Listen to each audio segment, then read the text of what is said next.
Welcome back here on Live Now from Fox. A late season tropical system swirling over the Caribbean Sea strengthened into Tropical Storm Sara on Thursday. Forecasters fearing that it's going to unleash life-threatening and potentially catastrophic impacts in Central America. That includes flash flooding and mudslides.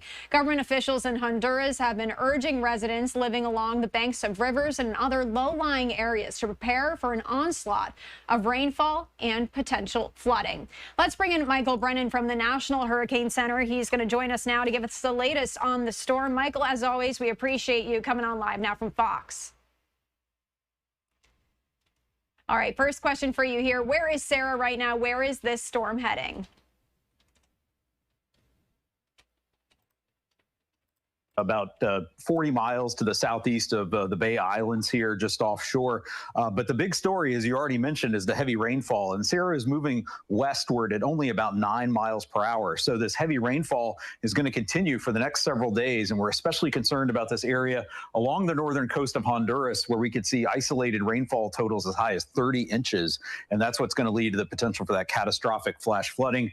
We are also seeing some wind impacts. So we have a tropical storm warning in effect for essentially for the northern coast of Honduras here and for the Bay Islands and again, the coast of Guatemala as well, where we're expecting those tropical storm conditions. Right now, Sara has maximum sustained winds of about 50 miles per hour. That we don't expect that to change very much. And then now the government of Belize has issued a tropical storm watch for portions of the Belize coast, which means that their tropical storm conditions are possible there within the next couple of days, as we expect the center of Sara to slowly move across the Gulf of Honduras and eventually make landfall along the Yucatán Peninsula, likely in Belize sometime during the day on Sunday. Michael, could you touch a little bit more on what we can expect to see there? You know, I talked about these potential mudslides, this flooding, but really, what could the damage here be? Yeah, I mean, well, you know, it's very concerning, especially in the high topography here along the northern coast of Honduras. See, we get that kind of heavy rainfall, you can have significant flash flooding, river flooding, landslides.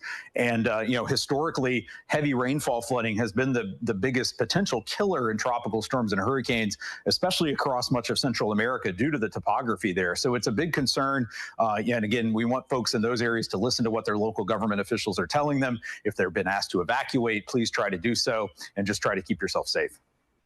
We do know now that Sara is no longer a threat to Florida, but in terms of America, our country, what can we expect to see here? Are we going to get any rain, any winds, any impact from this?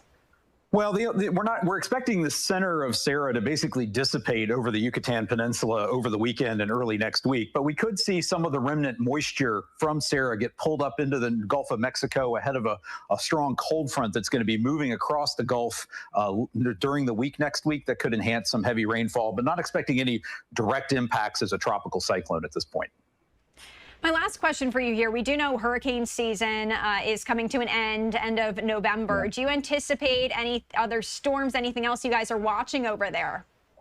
Well, at this point, we don't see anything. If you look at the map, here's our outlook for the next 7 days, and we've got Sara there. We don't have any other areas highlighted that we're looking at for the potential for tropical storms development over the next week. So hopefully things are going to start to quiet down as we enter the last couple weeks of the season, but we'll keep watching. And it's a good reminder, you know, if we're going to get systems in November, they're usually going to form in this region where we have seen Sara develop near the Caribbean, near land, and that can bring some impacts on a relatively short time frame, given where those systems typically form.